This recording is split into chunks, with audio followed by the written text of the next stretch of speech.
আগামী ফেব্রুয়ারি মাসে নির্বাচনে বয়কট, নির্বাচন নিয়ে ষড়যন্ত্র, খালেদা জিয়া তারেক রহমানকে বাইপাস করে তাদেরকে মাইনাস করার মাধ্যমে এই ষড়যন্ত্রের রাজনীতি শুরু করেছে। তারই প্রতিবাদে আজকে একটা বিক্ষোভ মিছিল আমরা করেছি। সংগ্রামী ছাত্র বন্ধুরা, এই বিক্ষোভ মিছিলে আমাদের সাথে উপস্থিত আছেন 9টি ইউনিয়নের বিএনপির সভাপতি, সাধারণ সম্পাদক সহ বিভিন্ন অঙ্গ সংগঠনের নেতৃবৃন্দ, মহিলা দলের নেতৃবৃন্দ, অসংখ্য মা বোনরা যারা এসেছেন, আপামর জনতা যারা এসেছেন, সকলকে কালিয়াকৈর উপজেলা বিএনপির পক্ষ থেকে আন্তরিক শুভেচ্ছা ও অভিনন্দন জানাচ্ছি। আমি এখানে আপনাদের সামনে যে কথাটা বলতে চাই, আমরা গত 14 জুন কালিয়াকৈরে একটি অপশক্তি যারা আওয়ামী লীগের দোসরদের সাথে নিয়ে একটি আহ্বায়ক কমিটি ঘোষণা করেছিল। হাজার হাজার জনতা এই রাজপথে মিছিল করেছিল। অন্যায় হয়েছিল কি, সাধারণ কর্মীরা জনতা এই কমিটিকে প্রত্যাখ্যান করেছিল। প্রত্যাখ্যান করার জন্য যে মিছিল করেছিল, রাতের আধারে ডাকাতের মতো আমাকে গ্রেপ্তার করা হয়, পরের দিনকে আমাকে বহিষ্কার করা হয়। আপনাদের আন্দোলন সংগ্রামের মধ্যে পারভেজ আহমেদকে কিন্তু আটকে রাখতে পারে না। তারেক রহমানের কাছে আবেদন করেছিলাম, পারভেজ আহমেদ যদি খারাপ কাজ করে থাকে, অন্যায় করে থাকে, তাকে আজীবনের জন্য বহিষ্কার করে, আর যদি না করে থাকে সঠিক তদন্তের মাধ্যমে আমার বিচার করা হোক। তারেক রহমান তদন্ত কমিটি করার মাধ্যমে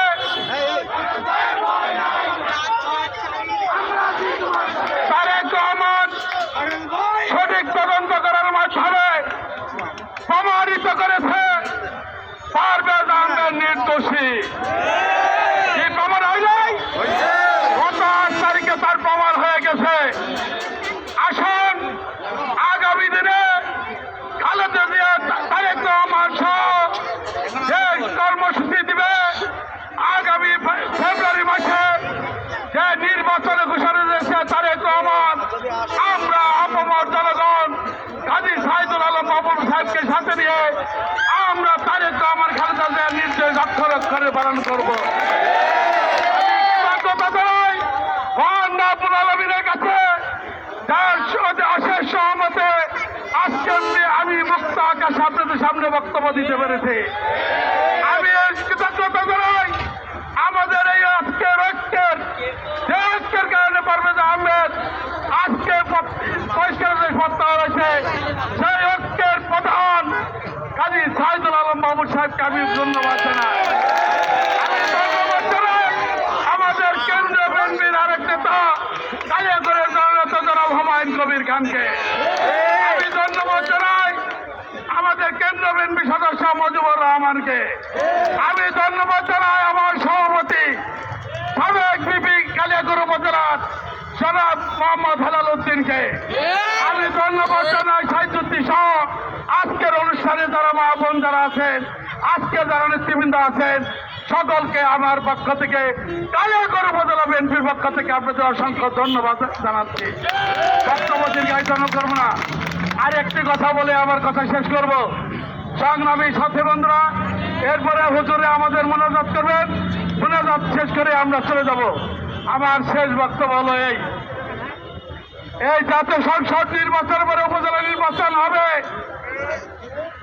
উপজেলা নির্বাচন কিন্তু একটু গুরুত্বপূর্ণ নির্বাচন। আপনাদেরকে সিদ্ধান্ত নিতে হবে সেই উপজেলা নির্বাচনে কে প্রার্থী হবে। আমি আরেকটা জিনিস বলতে চাই, রাজপথ কিন্তু আমাদের শেষ হয়ে যায় নাই। খালেদা জিয়া তারেক রহমানকে ষড়যন্ত্রের মাধ্যমে এই বাংলাদেশে আসার জন্য যে প্রতিবন্ধকতা সৃষ্টি করেছে, আমরা রাজপথে থেকে তারেক রহমানকে বাংলাদেশে ফিরিয়ে এনে এদেশের প্রধানমন্ত্রী আমরা বানিয়ে ছাড়ব।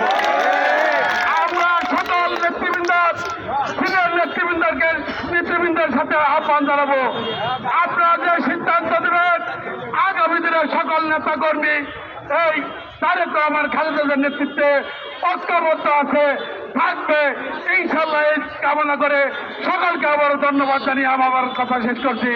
খোদা হাফেজ। বাংলাদেশ জিন্দাবাদ, শহীদ সভাপতি অমর হোক, ছাত্রদের জিন্দাবাদ, আগামী রাষ্ট্রের তারেক রহমান জিন্দাবাদ। জিন্দাবাদ। এখন